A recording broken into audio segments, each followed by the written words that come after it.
perhaps no person is more responsible for the utter devastation wrought upon the Duzing family than, of all people, the guardian ad litem in the litigation at the Kenton Family Court. And that should never be the case. Shame on me. I have been hesitant to speak up and out about this aspect of the corruption at the Kenton Family Court for fear of retaliation in a special way. And shame on me for lacking the courage to speak openly and plainly the truth that people need to hear, difficult as it may be. Step one of solving any problem begins with getting honest about the problem, and that is difficult to do. And to do that, we often don't make friends, in that we have to point out the failures of people who have duties and responsibilities to fulfill those duties and responsibilities. And they understand that we don't like that. I take no joy in pointing these things out, and I don't do so for the purpose of being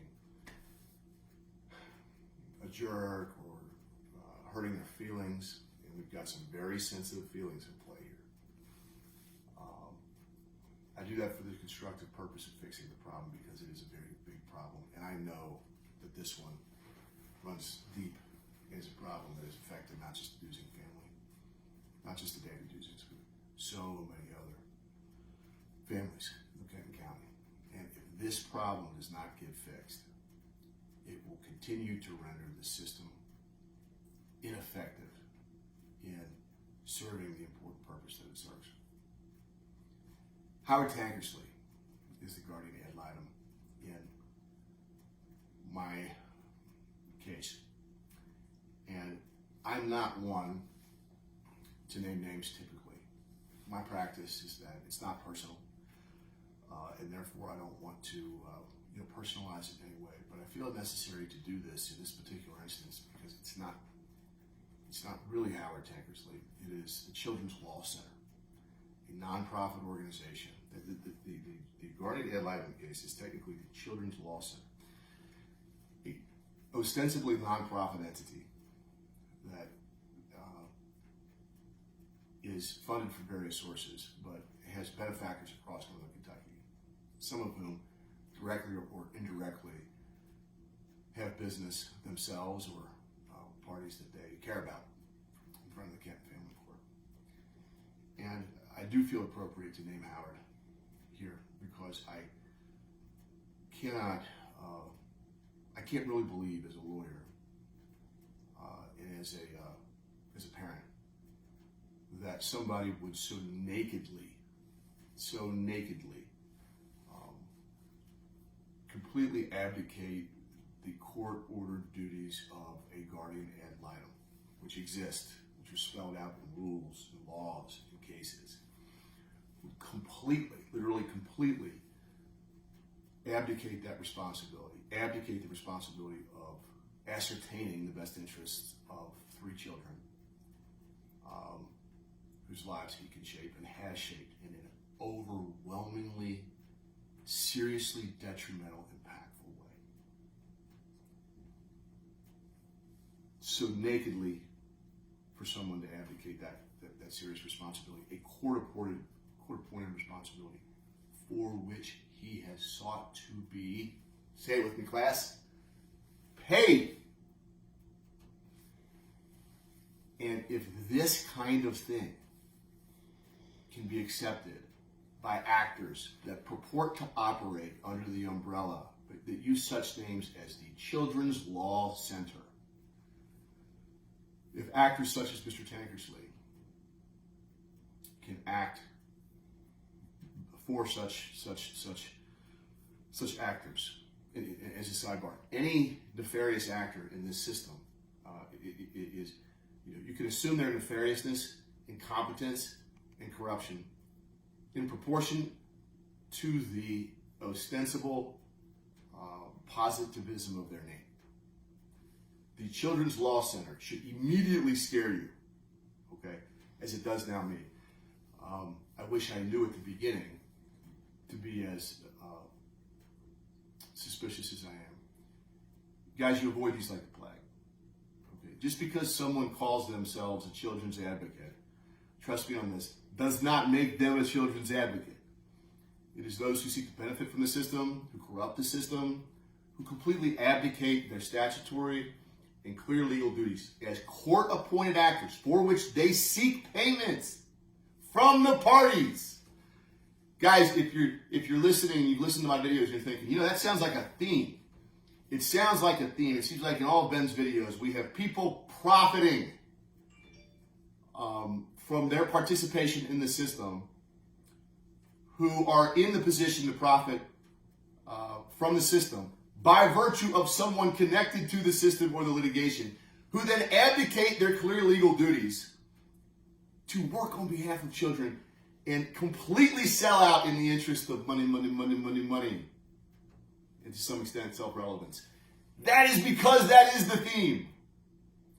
And I do not enjoy, on this gorgeous Sunday morning, speaking that truth, which no doubt is a difficult truth for people affiliated with the Children's Law Center, for people affiliated with the court system, and most especially for Mr. Howard Tankersley. And yet I feel compelled to do so because it is important that people understand before they get involved in these things that these are not actors acting on behalf of the children's best interests. These are not actors serving their clear, objective, articulated legal duties, which you can look up, and which I assure you I have reminded Mr. Tankersley of and the Children's Law Center of on many occasions. They don't like that. I get that. But we have duties and responsibilities. Guys, the guardian ad litem system is as corrupted as could possibly be. And I'm not revealing truth here in the sense that I haven't made some fantastic discovery.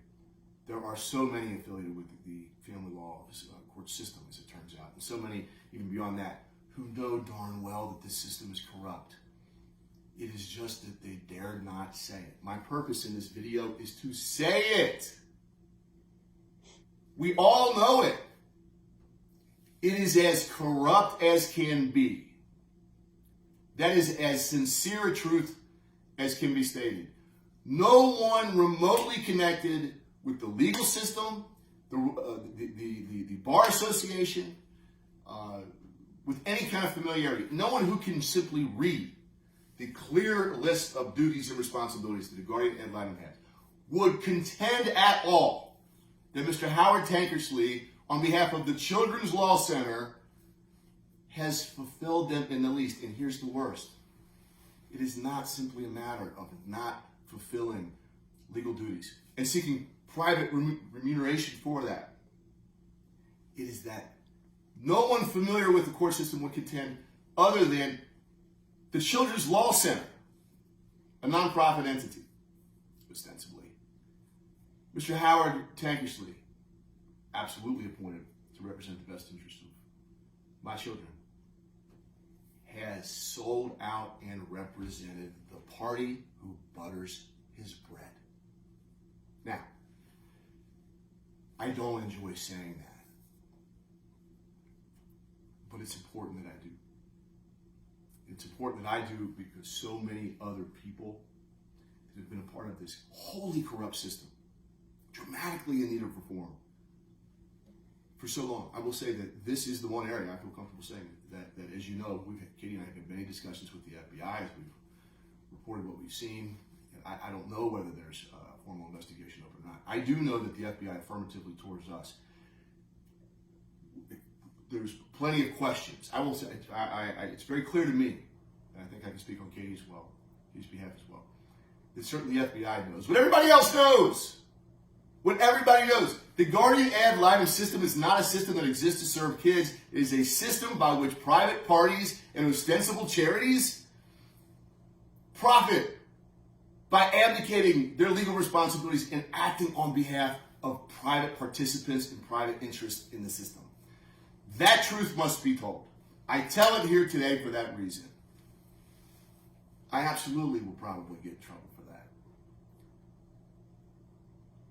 And yet I'm a father of 3 kids who has witnessed what that kind of corruption can do to children, to families.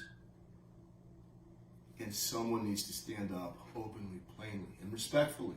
It is my intent to be respectful in saying the following. The Guardian ad litem system is corrupt. Mr. Howard Tankersley is, by any objective standard, completely abdicated his responsibility to be a surrogate litigant for the party who butters his bread. That is wrong. It's contrary to law. And that is just an example of the historical corruption in this space. That is not some master stroke of profiteering. It is simply implementing the system that has existed for a long period of time and that now exists and will exist until somebody stands up to it. I feel called to do so today. Okay. No more. No more. No more. We do not sell out the youth of Kenton County for private actors to make money. It's wrong.